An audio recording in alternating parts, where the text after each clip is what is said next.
여러분 지난 하루 동안 편안하셨어요? 그리고 어제 목사님이 무슨 말씀하신지 아세요? 기억나세요? 어제 무엇에 대해서 얘기하셨죠? 대속죄일 맞습니다. 그래서 우리가 어제 목사님 말씀 같이 1844년 10월 22일 이후로는 우리는 대속죄일 기간에 살고 있다는 것을 명심하시는 그런 저희가 됐으면 좋겠습니다. 오늘도 계속해서 목사님 말씀을 듣겠는데요. 그 말씀 듣기 전에 장한영 장로님과 이영수 집사님 부부창이 있겠습니다. 이 특창을 듣고 목사님 말씀 주시겠습니다.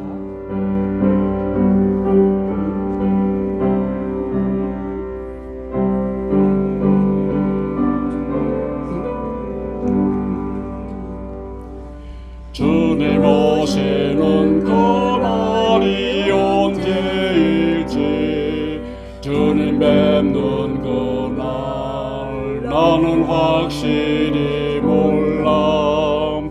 지금 주님은 하늘의 지성소에서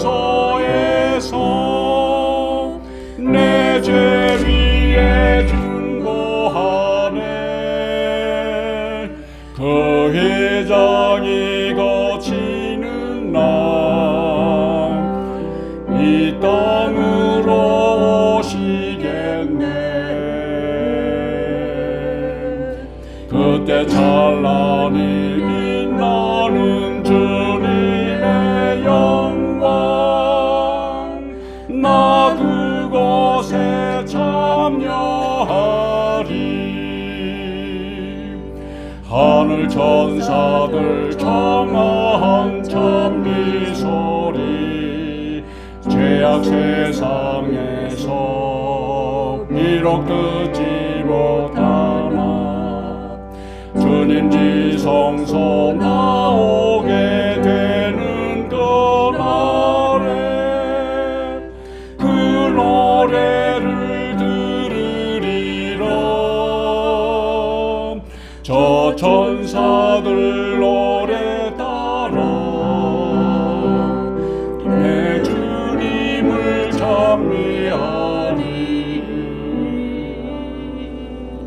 그때 찬란히 빛나는 주님의 영광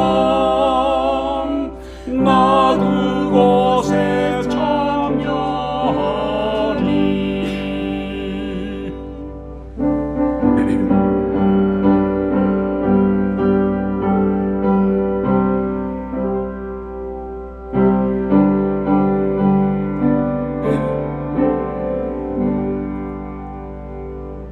주님 준비한 빛나는 시온성을 지금 이 땅에서 비록 볼 수 없으나 나의 주님이 이 땅에 오시는 그날 나 시온성 보게 되리. 저 하늘 문 열리는 날 내 주님을 배우리라. 그때 사랑과 평화와 감사의 찬송 온 천지에 가득하리.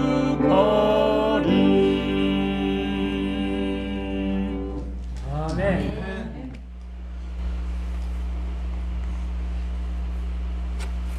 하나님의 은혜가 이 동산에 함께 하셔서 다들 건강할 수 있도록 도와주신 것 감사를 드립니다. 어제 저녁에 했던 말씀 가운데 하나를 복습하겠습니다.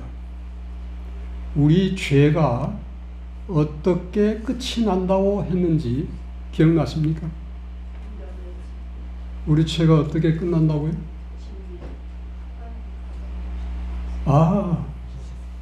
우리의 모든 죄를 대제사장이 다 갖다가 아사셀 염소에게, 그건 누구를 상징해요?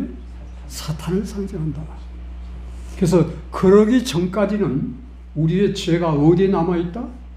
하늘 지성소에 남아있다고 했습니다. 그 죄가 도말이 되지 않으면 어떻게 될까요? 우리는 하늘에 갈 길이 막혀버리는 거예요. 그 말은 좋게 해서 막힌다고 했고 우리는 구원을 잃어버리는 것이 됩니다. 왜냐하면 하나님의 백성들은 전혀 죄를 한 번도 짓지 않는 것처럼 회복시켜서 그래야 하늘 서문을 통과하게 되는데 그게 이루어지지 않았습니까? 근데 지금 주님은 그걸 이루어 주시기 위해서 정말 애타는 심정으로 우리를 향해 호소하고 계신다는 사실을 기억하시기 바랍니다. 오늘 저녁에는 다니엘서 7장에 나와 있는 그동안에 우리가 깊이 생각하지 않았던 중요한 말씀을 나누겠습니다. 우리 잠깐 기도드리겠습니다. 하늘아버지, 오늘 저녁 저희들에게 건강을 주시고 이렇게 계속 말씀을 연구할 수 있도록 은혜를 주신 것 감사합니다. 이 자리에 진리의 성령님 저희들의 심령 속에 찾아오셔서 우리 어둠을 내쫓아 주시고 진리의 말씀으로 샛별이 떠오를 수 있도록 축복하여 주시옵소서. 예수님 이름으로 간절히 기도드립니다. 우리가 잘 아는 말이 있습니다. 노래는 부를 때까지 노래가 아니다. 총은 울릴 때까지 총이 아니다. 사랑은 표현할 때까지 사랑이 아니다. 축복은 감사하기까지는 축복이 아니다. 우리 안에 구원은 우리가 지성소의 대제사장 대신 우리를 위해서라면 그냥 아낌없이 정신없이 우리를 위해서 온통 사랑을 쏟아주시는 그 예수님을 만나기 전에는 구원이 아니라는 사실을 기억하시기 바랍니다. 자, 오늘은 어떻게 여기까지 가버리지?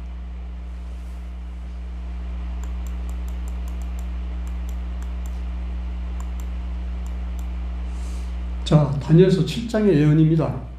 대쟁투에서 하나님의 백성들이 어떻게 승리하게 될 것인지를 아주 분명하고 확실하게 말씀해 주신 장이 7장입니다. 자, 여기 한번 같이 읽어봅시다. 시작.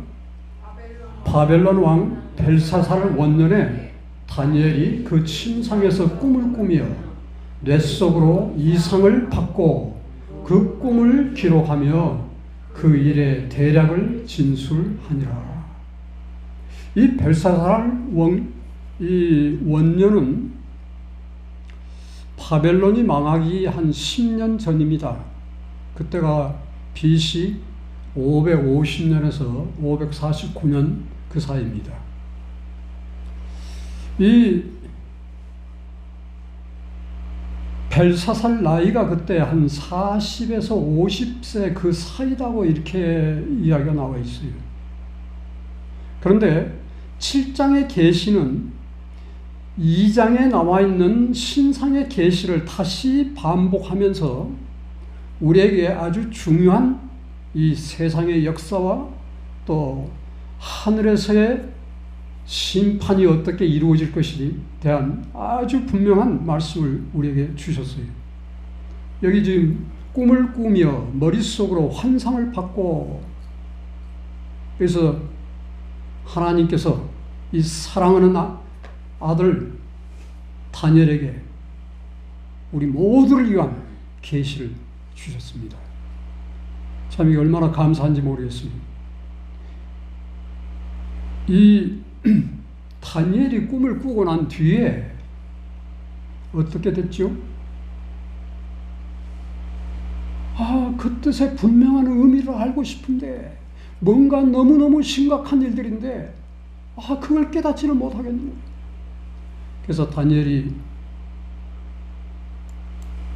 한번 읽어봅시다. 시작.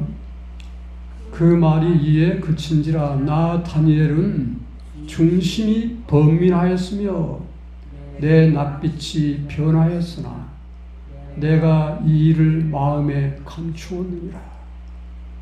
다니엘은 하나님을 참으로 사랑하고 당신의 백성들을 참으로 사랑하는 아들이었는데, 이게 사랑하는 백성들과 우리 앞날의 참 운명에 대한 너무너무 중요한 예언인데 그 말의 의미를 깨달을 수가 없는 거예요.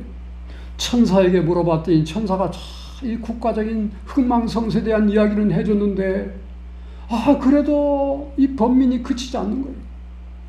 그런데 이 사랑하는 아들에게 하나님께서는 처방을 해주셨어요. 다니엘서 12장 8절 9절 10절에 보면 그 처방이 나옵니다. 13절 그 위에 한 절을 잘못 썼는데, 내가 듣고도 깨닫지 못한지라 내가 가로되 내 주여 이 모든 일의 결국이 어떠하겠습나이까. 그럴 때 9절 한번 같이 읽읍시다. 시작. 그가 가로되 다니엘아 갈지에다 대저 이 말은 마지막 때까지 간수하고 봉함할 것이니라. 다니엘에게 결국 깨우쳐주지 않는 이유가 뭐였죠? 다니엘 세대에는 상관이 없어요. 다니엘 세대에는 이해를 해도 깨닫지를 못할 상관이 없는 세대예요. 그런데 우리는 어떤 세대에 살고 있어요? 우리는 지금 발등에 불이 떨어진 상태입니다. 이 말의 의미를 분명히 알지 않으면 안 되는데, 하나님께서 사랑하는 그 놀라운 사랑 때문에 우리도 이 다니엘서를 놓고 봐도 잘 몰라요. 그런데 그걸 열어볼 수 있는 열쇠를 주셨는데 그 열쇠가 뭐라고요? 선지자를 통해서 너무도 분명하게. 그래서 우리는 너무너무 놀라운 특권과 사명을 가지고 있는 게, 세상 그 많은 교회들 가운데, 세상 인구 80억 가운데 3분의 1이 되는 그 많은 기독교인들 가운데 이 비밀을 알고 있는, 조사 심판의 그 영원한 복음을 알고 있는 교회는 누구뿐이다? 우리뿐이다. 감사합니까? 그런데 이건 우리보다 깨닫고 그냥 할렐루야 하고 그치라는 이야기가 아니라, 이제는 힘있게 이 말씀을 어둠 속에 있는 사람들에게 복음의 빛을 밝혀주기를 간절히 바라고 계세요. 다니엘에게 주신 마지막 말은 13절에 너는 가서 마지막을 기다리라. 이는 내가 평안히 쉬다가 끝날에 내 업을 누릴 것입니다. 여러분 또 주님 안에서, 주의 말씀 속에서, 그 약속 속에서 평안히 쉬시다가 업을 누리는 분들 되시기를 간절히 바랍니다. 이 편안히 쉬란 말은 돌아가시라는 이야기가 아니고, 진정한 마음의 두려움과 근심, 걱정 속에서 놓여서 주님 안에서 참된 구원의 확신을 가지고 사시라는 이야기입니다. 자, 다니엘이 지금 계시 속에 무슨 이야기가 나옵니까? 지금 여러분들 이 이야기는 너무나 잘 알고 계시죠? 바벨론 나라, 독수리의 날개를 가진 뭐예요? 사자, 그 다음에 새 갈빗대를 물고 있는 커다란 곰, 메데 페르시아. 여기 연대까지 있으니까 이제 그 말씀들은 다 잘 아시는 이야기고, 그 다음에 표범이 나오는데 날개가 몇 개 나왔어요? 날개가 4개고 나중에 머리가 4개다. 그런데 하나님께서 어쩌면 이렇게 분명한 표현들을 가지고 세상 역사를 주관하고 계시는지 정말 기가 막힌 이야기들이에요. 그래서 이 역사만 알고 하나님의 예언을 모르는 사람들이 이걸 발견하고 난 뒤에는 무릎을 치면서, 이야, 도대체 이 하나님이 누구신가? 이 예언이 도대체 언제 주어진 예언인가? 그래서 그분들이 회개하고 주님을 믿은 사람들이 여럿 있었습니다. 자, 여기는 지금 2장의 금신상에 대한 예언과 또 7장에 나와 있는 네 짐승에 대한 이야기입니다. 그리고 제일 마지막에는 심판의 장면이 나옵니다. 그런데 그 위에 내 나라는 놔두고요. 작은 뿔이 어디서 나왔어요?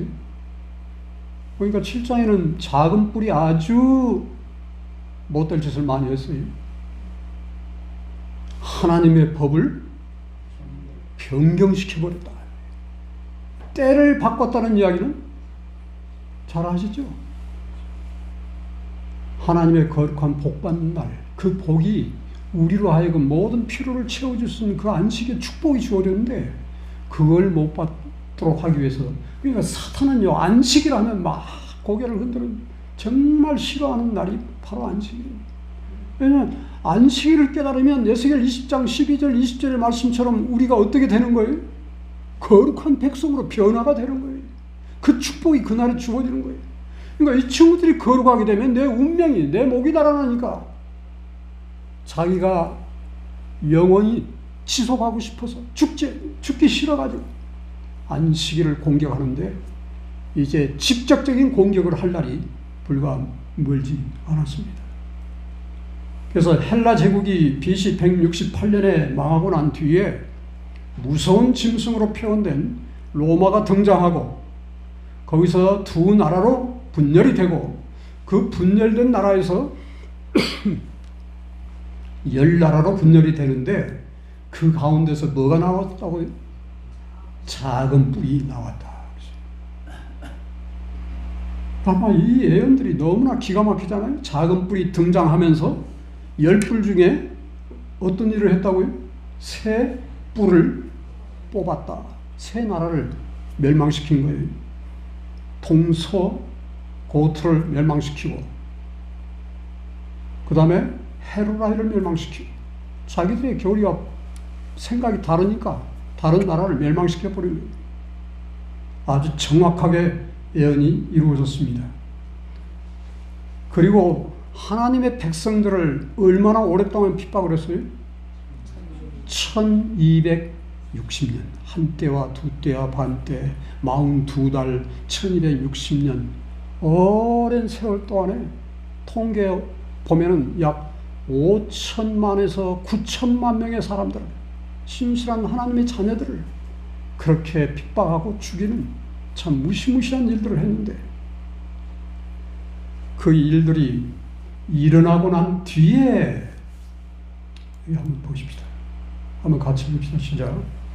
그때에 내가 그 큰 말하는 작은 뿔의 목소리를 하여 주목하여 보는 사이에 짐승이 죽임을 당하고 그 시체가 상한 바 되어 붙는 불에 던진 바 되었으며.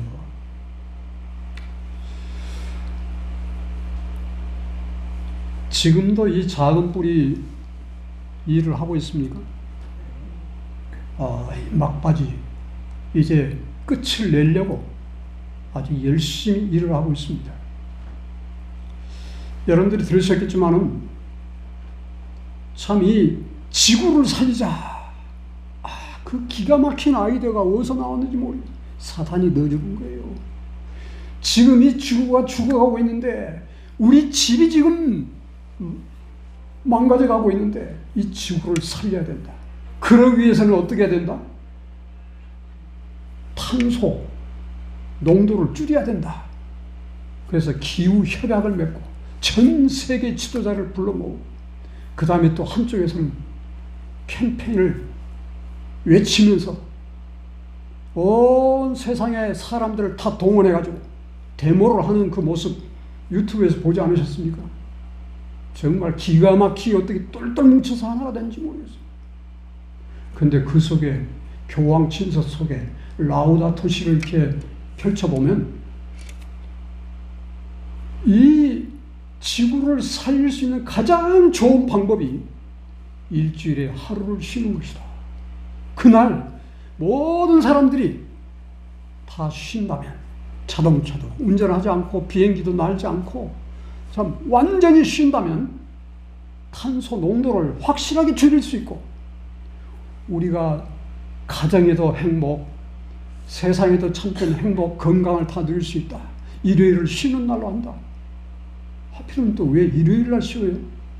안식일 날 쉬면 좋겠는데, 그죠? 그런데 거기에 뭐라고 있냐면 그날 쉬는 것이 감만굿이다. 이건 모두를 위한 공익을 위한 선행을 하는 것이다. 모든 사람을 살리기 위한 이 일에 참여하지 않는 사람은 이 사람은 이 땅에 존재할 가치가 없는 사람들이다. 사형이다, 사형. 와, 이런 이야기들이 어떻게 이렇게 쉽게 나오는지 모르겠어요. 이렇게 최악의 형벌을 주기 위해서 만 가지 방법으로 다 준비를 해놨습니다. 여전히 작은 뿔이 온 세상에 울려 퍼지고 있는데 좀 하나님께서 바람을 붙잡고 계신다는 것에 인해서 감사를 드리시기 바랍니다. 누구 때문에요? 우리 때문에. 지금 인치는 천사가 하나님의 성전에서부터 시작하고 나이 많은 사람들로부터 시작하고, 그 말이 무슨 말이에요? 이 진리 안에 오래 몸담고 충분히 알만한 사람부터, 이 사람이 연글었는지 연글지 않았는지, 이 사람이 정말 성경 전체를 종합해보면 이 사람이 진짜 예수님 안에 감추어진 사람인지, 지성소에서 죄 도말을 위해서 기도하고 주님을 만나고 있는 사람인지, 그걸 지금 말씀하고 있는 거예요. 인치는 천사의 일이 오늘 또 우리 곁에 인치는 천사가 지나갈 수 있다는 사실을 기억하시기 바랍니다.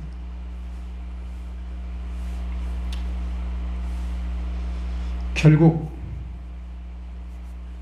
하나님을 대적하고 백성들을 핍박하던 이 세력이 결국은 어떻게 된다고요? 지금 여기 뭐라고 했습니까? 죽임을 당하고 그 시체가 상한 바 되어 붙는 불에 던진 바 되었으며. 종말은 확실합니다. 우리는 이겨놓은 싸움을 싸우고 있는 거예요. 그런데 우리가 승리할 수 있는 유일한 비결은 뭐라고요? 우리의 명장 되시는 예수님의 말씀을 따르기만 하면 우리는 확실하게 승리하게 될 것입니다. 제가 이 원고에는 준비를 안 했지만 요한계시록 13장에 보면은 바다에서 나온 복합 짐승이 나오고 그 짐승이 언젠가 죽게 된 상처를 입었다는 이 말이 나옵니다. 그런데 다시 살아났어요. 다시 힘을 얻었어요. 그러고 나서 어떻게 한다고 그랬죠? 온 땅이 이상히 여겨 다 따르는데, 그 다음에 가면은 무슨 이야기가 나옵니까? 하나님의 백성을 어떻게 하겠다? 싸워 이기겠다는 이야기가 나와요. 그럼 그 이야기들을 여러분들은 어떻게 이해를 하고 계십니까? 지금까지 우리들이 배우고 가르쳤던 내용은 과거 역사로 돌렸어요. 538년부터 1798년, 1260년 기간은 과거에 다 이루어졌던 거다 하고 이렇게 이해를 하고 있어요. 그 다른 해석이 없습니다. 그런데 지금 마지막 때를 놓고 말씀을 찾다 보니까 성경 주석의 선제를 통해서 뭐라고 이야기했냐면, 요한계시록 13장은 앞으로 일어나게 될 계시다. 그러면 또다시 지난 1260년 동안 핍박했던 것 같은, 이제 1260년이면 앞으로 몇 년을 가겠어요? 그건 실제적인 날로 해석을 해야 맞습니다. 1260년이면 얼마 기간이죠? 3년 반의 기간이, 이 성경에는 3년 반, 3년 반의 이야기가 많이 나옵니다. 그런데 그런 환란이 올 것이다. 이게 누구 작전이에요? 지금 큰 소리 치고 있는 작은 뿔의 작전이란 말이에요. 그런데 작은 뿔이 옛날에 승리했습니까? 성도들과 싸워 이겼다고 그랬어요. 앞으로도 이긴다는 이야기예요. 모든 사람을 다 죽이려고 하겠다. 그러기 위해서 일일 협령을 떨어뜨리고 또 사고 팔고 할 수 있는 권한을 빼앗아가 버리고, 그 다음에는 그래도 말을 안 들으면 사형 명령을 내려가지고 죽게 만들겠다. 그런데 두려워 떨 것 하나도 없습니다. 그게 그대로 이루어진다 해도 누가 계신 거예요? 야, 우리의 생명이신, 나와 한 몸을 이루고 계신 사랑하는 주님이 살아계시나 우리는 걱정할 게 없습니다. 그분이 당신의 능력 있는 힘 있는 천사들을 보내가지고 총칼이든 뭐든 다 방어를 해주고, 사고 팔고 하지 못하게 하고, 우리가 저 어디 골짜기에 가 있다 할지라도 천사가 우리를 지키시고 먹이시고 보호하시겠다는 사실을 그냥 그대로 믿어버리세요. 복잡하게 어떻게 보호하실라나, 어떻게 먹고 살라나, 뭐 이렇게 떡을 갖다 줄라나, 물고기를 갖다 줄라나, 그런 걱정할 필요 하나도 없는데 요즘 어떤 사람들은 상당히 걱정을 많이 해요. 그래가지고 뭐 깡통을 사다가 지하 동굴에다 집어넣고, 또 뭐 요즘 그 물통에다가 현미쌀이니 뭐니 쌀 꽉 집어넣고 위에다가 질소가스를 채워가지고 또 뭐 몇 통을 자기는 갖다 준비해놨는, 이거 다 아무 소용이 없게 될 것이에요. 그렇게 하지 말라고 그랬잖아요. 주님의 천사가 엘리야를 보호하신 것처럼 여러분들을 보호하시게 될 것입니다. 여기 다니엘서 7장에 전체를 요약하면 딱 두 가지 일입니다. 하나는 이 땅에서 일어나게 될 일들에 대한 예언이에요. 또 하나는 하늘 성소에서 일어나게 될 예언을 두 가지로 이야기하고 있습니다. 그래서 땅에서 일어날 일들은 내 큰 짐승과 작은 뿔에 대한 이야기가 1절부터 8절에 나오고, 그 일들이 끝나는 그 시점에 어떤 일이 일어나죠? 하늘에서는 9절 10절에 나와 있는데요, 하늘 아버지가 하시는 우주적인 대조사 심판에 아까 보여줬던 그 광경이 이루어집니다. 그리고 이 땅에서 1260년 동안 하나님의 백성들이 핍박을 받을 것에 대한 예언, 그리고 작은 뿔이 조금 전에 죽는다는 이야기, 그 다음에 세상 나라의 향방을 다니엘에게 천사가 와서 다 해석을 해준 이야기가 나옵니다. 오늘 저녁의 이야기의 핵심은 하늘에서 일어나게 될 일들입니다. 9절 10절에 우주적인 조사 심판을 기록해놨고, 그 다음에 13절 14절 18절 거기 보면 여기 인자 같은 이가 라는 말씀이 나오고, 구름을 타고 옛적부터 항상 계신 분 누구예요? 하늘 아버지한테 나오셔가지고 백성과 나라와 많은 민족들을 하나님께서 사랑하는 아들에게 주시는 그 광경이 나와 있어요. 그러고 난 뒤에 조사 심판이 또 나오는데, 그 일은 1260년 핍박이 지난 후에, 그러니까 지나기 전이 아니에요. 지난 후에 조사 심판이 시작되는데, 이 22절에 나오는 조사 심판은 어떤 심판이라고요? 누가 하시는 심판이라고요? 아들 하나님이 우리를 위해서 편들어 심판하는 심판이다. 아, 그게 복음이지 않습니까? 편들어 심판하는 심판. 우리를 위해서, 늘 그 보면 위해서란 말이 나와요. 조사 심판이 끝나면 때가 되면 하나님의 백성들이 영원한 나라를 소유하게 될 것이라는 약속이 그 속에 들어있는데, 그게 22절, 27절에 나와 있습니다. 참 얼마나 감사한지 모르겠습니다. 다니엘이 사실은 역사의 끝자락에 우주의 재판장에서 이루어지는 엄숙한 심판대를 계시로 봤어요. 자, 여기 참 어마어마한, 근데 실제 모양은 우리가 형용할 수 없는 영광스러운 광이천 모습일 거예요. 그래서 상당히 접근한 아주 훌륭한 그림 중에 제일 나은 것을 선택했습니다. 자, 하나님의 심판대가 있고, 이 심판대에서는 지구에 딱 한 사람밖에 없는 것처럼 각자가 홀로 하나님의 심판대 앞에 이름이 불려지게 될 것이다.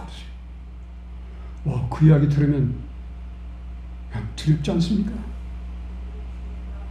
그러나 저런 말을 할 수 있게 된 것 감사합니다. 대제사장 예수님을 만난 사람들은 휘파람을 불면서 그 심판대에 나가게 될 것입니다. 우리 성선욱 집사님밖에 아멘을 안 하시는데 다른 분들은 확신이 없습니까?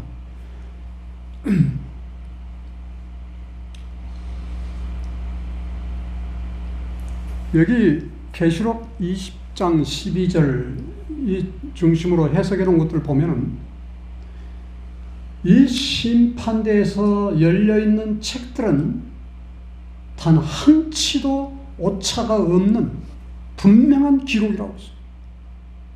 우리가 범한 모든 죄들이 낱낱이 기록되어 있다고 했어요. 착오가 없으신, 한밤중에 부부가 자다 말고 또 막 다투고 싸워서 등 돌리고 잔 것까지 다 기록되어 있어요. 그런데 그 이야기의 핵심적인 아주 두려운 이야기들, 대쟁투 읽다 보면 너무너무 두렵네. 생각도 기록되어 있고, 그 멀리 미친 영향까지 기록되어 있고, 막 모든 게 다 기록되어 있는 거예요. 그 이야기 보면 두려워, 진짜 두려워요. 우리 교인들이 참 조사 심판 이야기를 듣다 두려워하는 이유는 대쟁투에서 나와 있는 조사 심판장을 읽고 나면 다 두려운 마음이 들게 돼 있어요. 그런데 오늘 저녁에 하나 분명히 깨닫고 가십시오. 거기에 하나님께서 왜 그렇게 두렵게 그렇게 낱낱이 선지자를 통해서 기록해 놓으셨을까요? 그것의 중요성이 뭘까요? 우리 겁주려고 하신 건가요? 아니요. 사탄이 스가랴 3장 1절로 5절 보면 거기 사탄이 대적하는 사탄이 나타나는 모습이 나와 있죠. 심판 장면이 나옵니다. 기록을 들고 이 사람은 구원을 받을 수 없다고.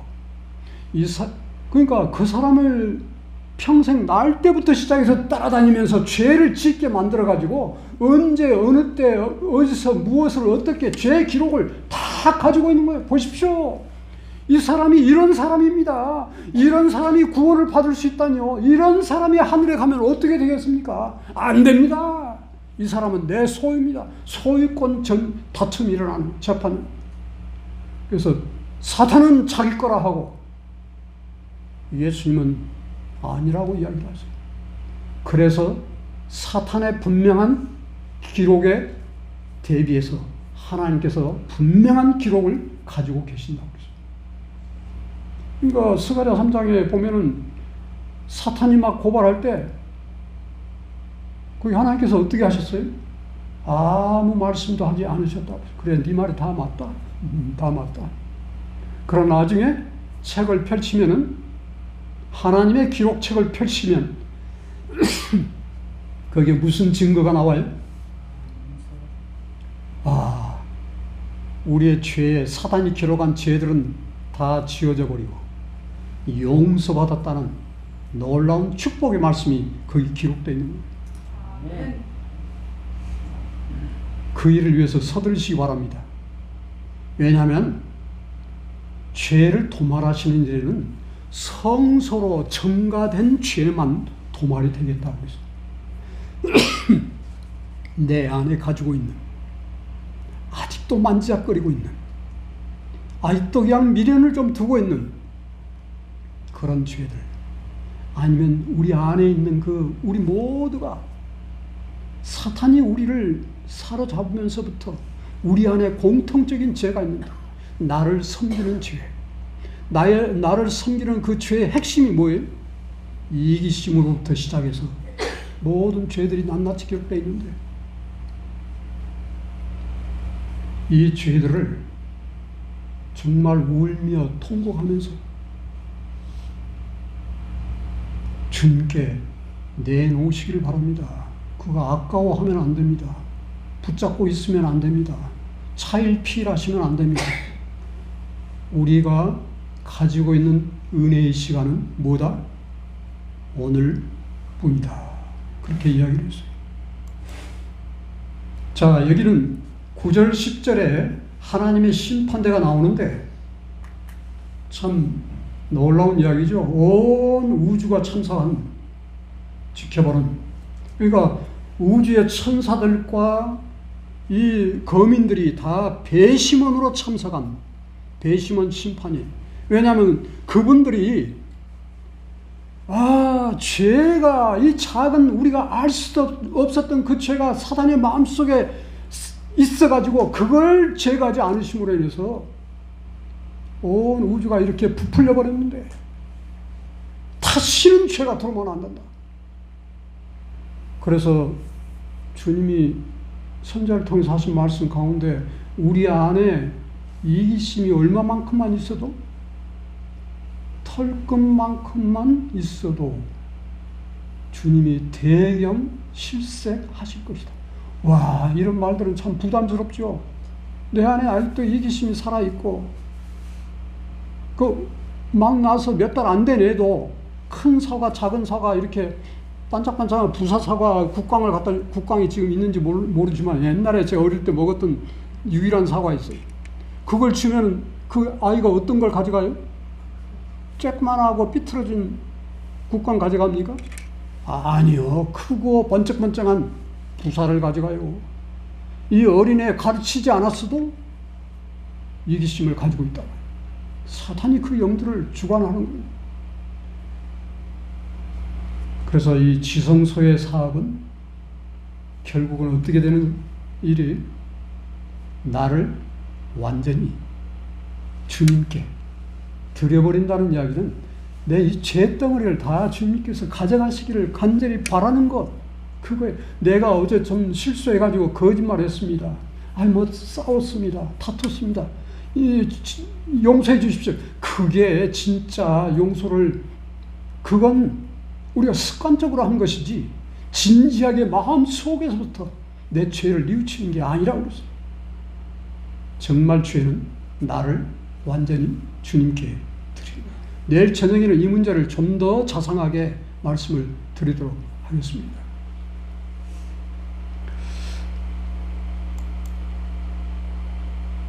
자, 심판에 두 단계가 있다고 했는데 첫 번째 단계는 뭐라고 그랬죠? 어떤 심판이 먼저 있어요? 아들이 해주시는 조사심판. 그렇죠? 아들이 해주시는 조사심판. 그 다음에 아들이 해놓으신 심판을 아버지가 확인하는 것.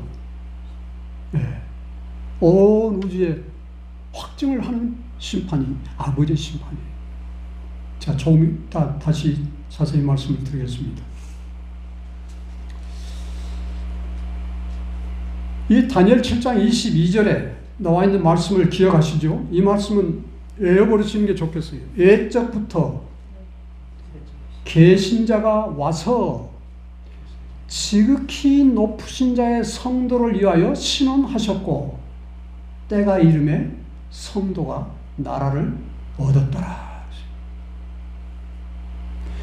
하나님의 시간표에서 가르치는 대속죄일의 심판을 시작하는 장면이에요. 이 심판은 성도를 부족한 것이 뭐 있나? 하늘에 데려갈 수 있을까 없을까? 그걸 심판하는 게 아니라고 그랬죠.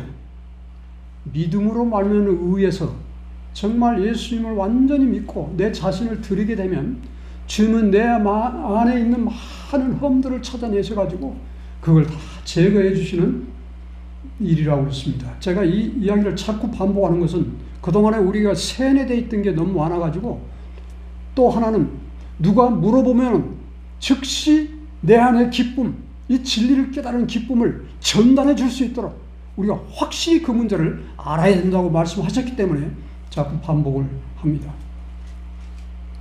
그래서 주님은 100% 심판에 통과할 수밖에 없도록 만들어주시는 일을 말씀하신 게 바로 다니엘 7장 22절이에요. 자, 여기서요. 두 번째 단계가 아버지가 아들의 한 심판을 확인해 주는 심판이라고 했습니다.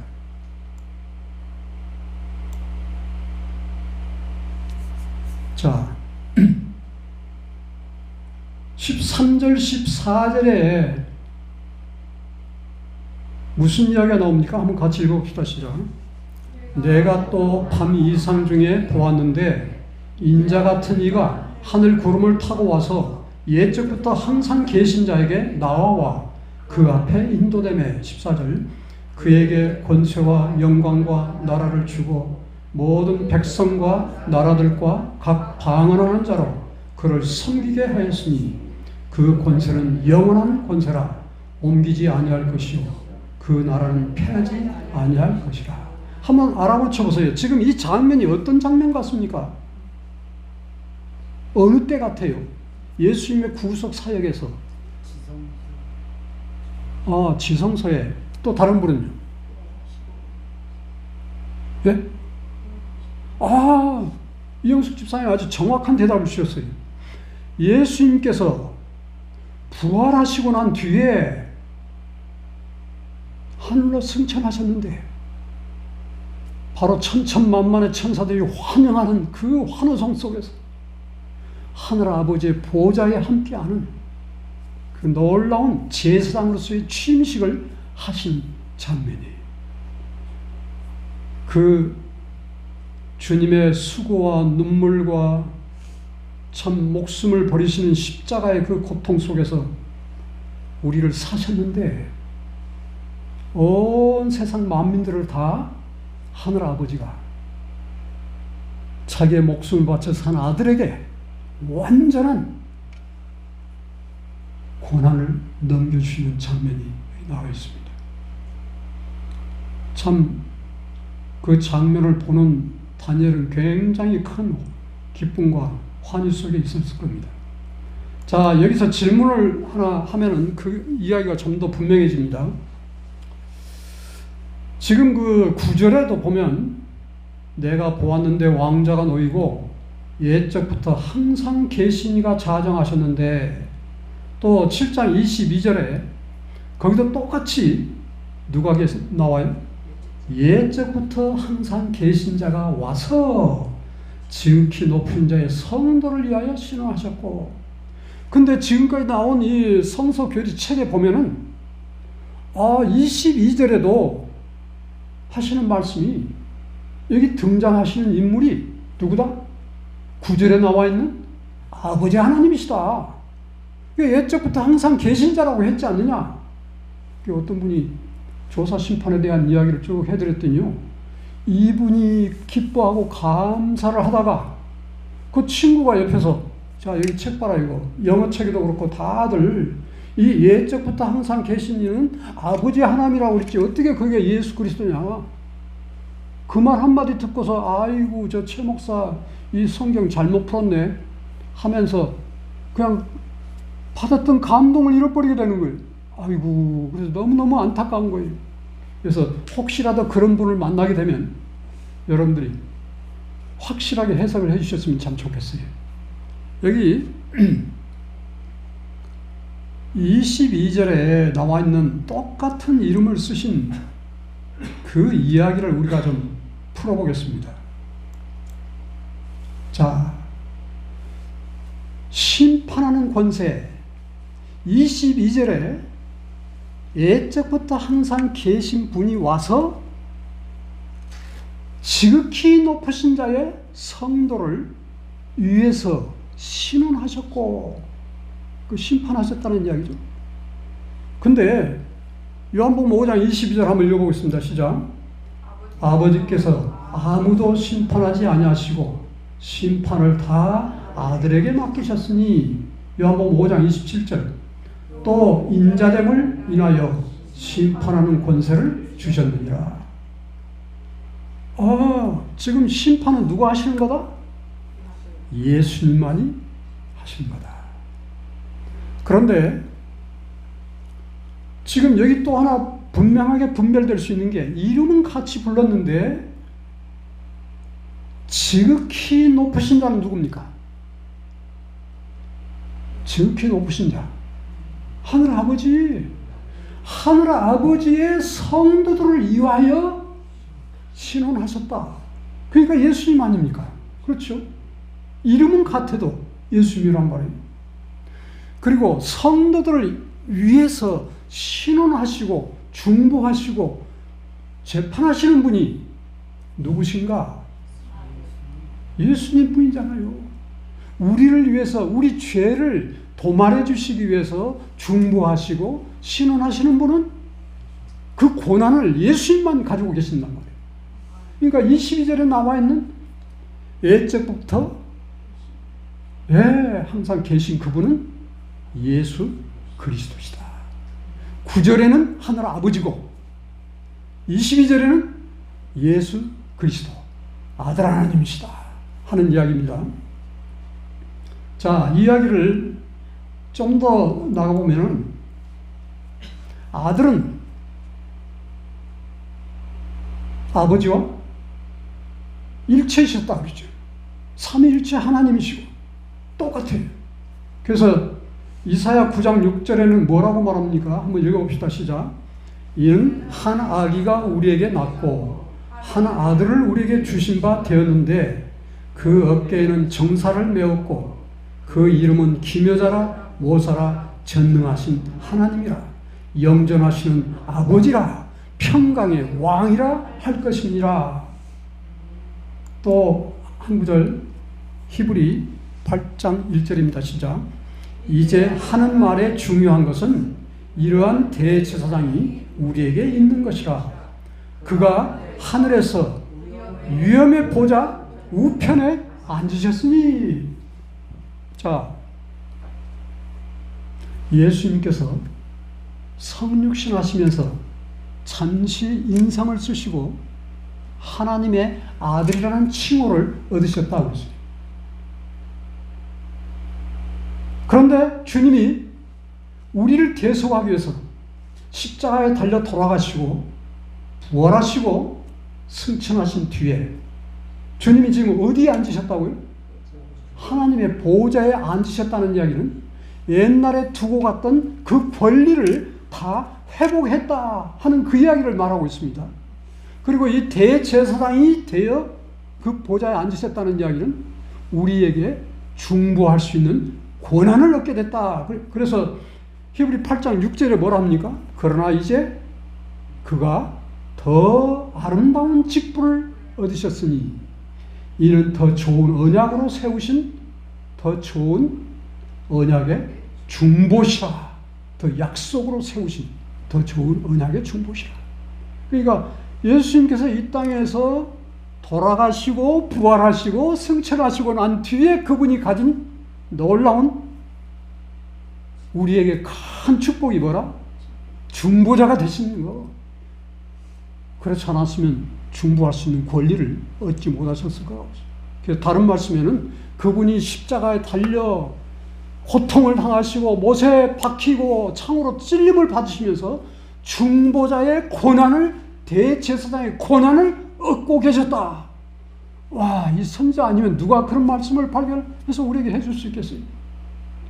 참 이 중보자가 된다는 게 이처럼 힘든 과정을 통해서 중보자가 되셨는데, 그래서 그분의 그 놀라운 사랑 덕분에 그분이 우리를 위해 죄를 없애주시는, 끝내주시는 그 일을 하실 수 있는 특권을 얻으셨다 이 말입니다. 감사합니다. 그래서 9장은 아버지 하나님이시지만 22장은 아들 하나님이시다. 이제 분명히 머릿속에 들어왔죠. 사실은 이 교회에서도 지난번에 조사시판 설교를 하고 났을 때 몇 사람이 그거 아버지 하나님 아닙니까? 그렇게 질문했어요. 그러니까 이분들이 헷갈리는 거예요, 이제. 그래서 이제 제 이야기하고 다르잖아요. 나는 아들 하나님이 우리를 위해서 편들어서 이 조사 심판을 한다고 했는데, 보니까 이거 아버지 똑같은 분이네. 그러니까 이제 은혜가 삭감이 되는 거예요. 근데 말씀을 자세히 보니까, 중부하시는 은혜를 가진 우리를 위해서 하시는 분은 예수님 뿐이시다 하는 거 꼭 기억해 놓으시기 바랍니다. 자, 조사 심판의 대상은 누군가? 이제 여기 사도행전 10장 42절 하나 보겠습니다. 시작. 우리를 명하사 백성에게 전도하되 하나님이 산 자와 죽은 자의 재판장으로 정하신 자가 곧 이 사람인 것을 증거하게 하셨고. 자, 지금 하나님께서 누구를 심판하신다고요? 산 자와 죽은 자를 심판하신다. 한 장 더 읽겠습니다. 디모데후서 4장 1절 시작. 하나님 앞과 산 자와 죽은 자를 심판하실 그리스도 예수 앞에서 그의 나타나실 것과 그의 나라를 두고 엄히 명하노니. 한 자만 더 있습니다. 베드로전서 5장 4절입니다. 시작. 저희가 산 자와 죽은 자 심판하기를 예비하신 자에게 직고하리라. 자, 지금 이 죽은 자도 산 자도 어떤 사람이겠어요? 하늘 생명책에 이름이 기록된 의인들만 해당이 됩니다. 여기 생명책에 기록된 사람들. 자, 여기 증언의 말씀을 하나 읽어보겠습니다. 시작. 1844년에 우리 대제사장이신 그리스도께서 하늘 지성소에 들어가셔서 조사 심판을 시작하셨다. 죽은 의인들의 생애가 하나님 앞에서 조사를 받고 있다. 이 일이 끝나면 살아있는 자들을 위한 심판이 진행될 것이다. 여러분 생각해 보세요. 조사 심판이 언제 시작했죠? 1844년 10월 22일부터 지금까지 거의 180년이 된 그 이야기를 읽다가요, 어떤 사람은 이런 생각을 합니다. 와, 하나님께서 뭔가 이렇게 능력이 부족하신가? 하나님은 전지하신 분이시죠. 6천 역사의 모든 믿는 사람들을 심판하실 때 사실은 0.1초도 안 걸리고도 싹 끝내버릴 수가 있는 거예요. 동의하십니까? 그래요. 그런데 왜 이렇게 오랜 세월이 걸리는 거죠? 죽은 의인들의 죄 기록을 없애시는데 잠깐이면 될 텐데 우리들 때문에 그렇다. 우리들 때문에. 벌써 주님은 오실 수도 있었어요. 그런데 우리들 때문에 그분이 참으시는, 당신의 목숨을 주고 우리를 사셨는데 포기하실 수가 없는 거예요. 끝까지 그분은 우리를 하늘로 데려가려고 우리를 향해서 눈물을 흘리시면서 피를 뿌리시면서 그분은 성령을 보내시고 탄원하신다고 그러죠.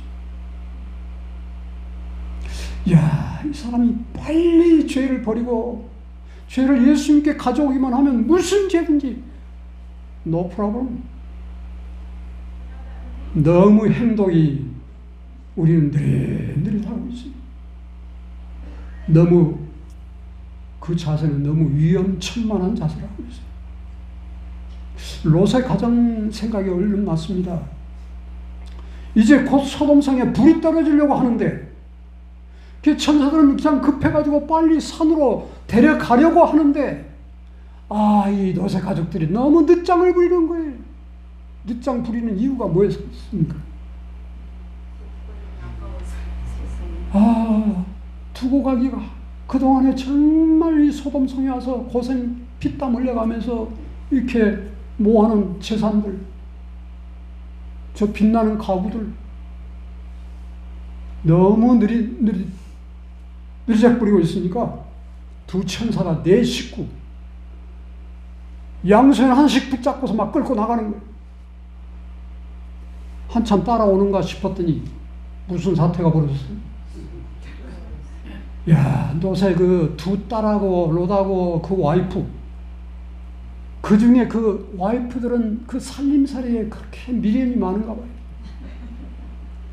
그래가지고 그냥 그걸 놓고 가기가 너무 힘들어가지고 느리작거리면서 끌려가다가 뒤를 싹 돌아갔어요. 롯의 처를 뭐하라?